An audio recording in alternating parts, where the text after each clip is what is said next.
So today on the episode, we're going to talk about everybody's favorite Prime Minister, Justin Trudeau. He just put out a YouTube video where he talked about immigration. Now that it's no longer politically advantageous to be pro-immigration, he's all of a sudden going to start limiting immigration because he thinks that'll help him in the next election. Immigration.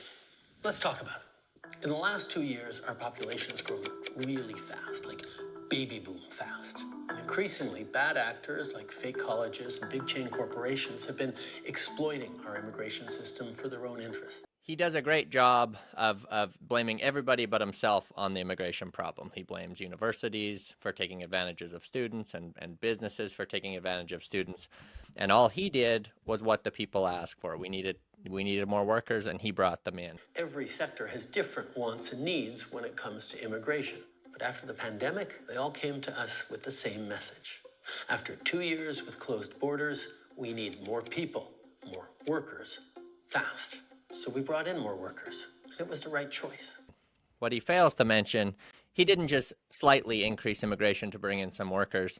Immigration's up about 15 times from when he got into office. So we used to have quarterly, when he got in 2015, there was a net of about 27,000 people that came into the country. And the last quarter that we have data on, there was 413,000. So that's a huge increase. The problem with this is they didn't build the infrastructure. They opened the floodgates. They allowed everyone to come in, but there wasn't housing. There wasn't hospitals. We didn't have the infrastructure for all these people to come in. And now sentiment has changed, right? Canada's a very welcoming place. He talks about that, how we want people to come to the country. But it seems like people have started to kind of blame the immigrants for all of the problems, right? Housing's completely unaffordable. There's not places to rent. There's not places to buy. And it's not really the immigrants' fault. They were told to come here. There'd be jobs. There'd be housing. You know, we have freedom. We have all these things. This was a failure on the government's part, and he's trying to blame everybody but himself. Far too many colleges and universities used international students to raise their bottom line. There are the diploma equivalent of puppy mills that are just churning out diplomas. There is fraud and abuse, and it needs to end. Because they could charge these students tens of thousands of dollars more for the same degree. And then there are really bad actors who outright exploit people, who target vulnerable immigrants with promises of jobs, diplomas, and easy pathways to citizenship, promises that would never come true. It's not the business's fault or the school's fault. There should have been limits on this. It should have been tied to housing, right? We need housing to bring this amount of people in. So now he's talking about limiting immigration, building all these homes, and then getting immigration back up. But I wonder what his thought process was at the beginning, when the most houses we've ever built in a year in Canada is around 270,000, and we grew the population by 1.2 million. So there was no plan there, right? It really doesn't matter what we do. We can't increase to that extent. This pause is going to give our economy and our communities the chance to catch up with things like our plan to build millions more homes. That's not stopping, but now we'll have a little more breathing room as we build. His point about, rapidly coming out with this housing program and increasing housing in the country, I would say if there's one thing people can usually agree on is the government is not efficient at doing things, right? It can't build anything efficiently. It should be left up to the public market. So him coming in saying the government is going to come in and help with all the housing, it's hard to imagine that the people who got us into this problem are now going to fix it and get us out of it. It should be left, in my opinion, to the private sector. There can be incentives and stuff, but as far as them having a big hand in it, I don't think it's going to be done efficiently. So even with his new plan, by the year 2027, which is still a couple years away, he's going to lower the number of new permanent residents to 365,000 people, which is still way more houses than we've ever built in a year. So it's hard to see this really having an impact on lowering the cost of housing, right? We're still bringing in more people than we can build units for the next couple of years. And even once he does the biggest cut, it's going to be in 2027. There's really no way we can increase housing to 400,000 a year from 220 that we did last year. We're making the system work for Canadians and for newcomers, rather than for the big box stores, chain restaurants, immigration consultants, and sham colleges that exploit it.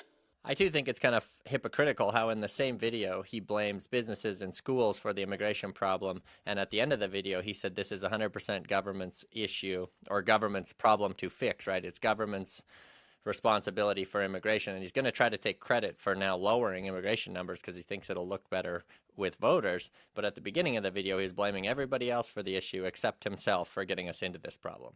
Immigration is primarily a federal job. We have the levers to rein it in, so we are.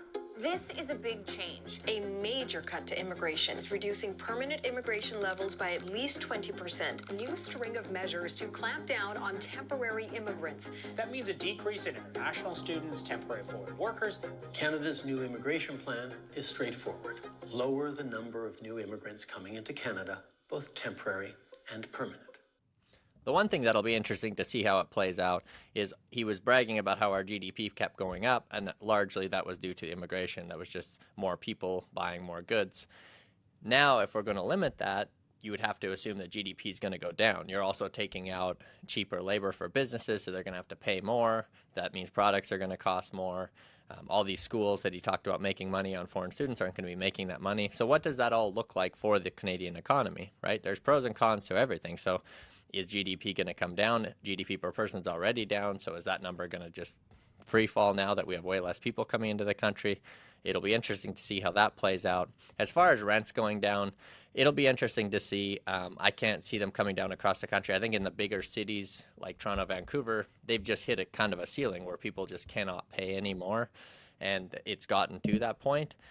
If wages start going up, does that number go up? I think so. Rents generally outpace inflation. I don't think we're through the inflation yet. So maybe there'll be a little bit of a pause right now on it. But a lot of these students, I don't think were the ones that were causing the overall rent to go up. If they were just here for the school season, they were renting student housing, or the farms like they talked about where all these people were living in basements and things like that.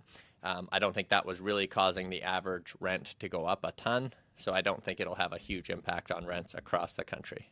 So as an investor, I still look at long-term trends, right? Are we still bringing in more people than homes being built? How many years out, if we completely stopped immigration, how many years out are we till we're back to a healthy housing market? And if you look long-term, look out 10 years, I think we're still in a really good spot to own real estate. I don't think we're a country that can build super quickly. You know, the population's still growing. So even if we limit some of these things, I think it still looks really good for real estate investing in the next coming years.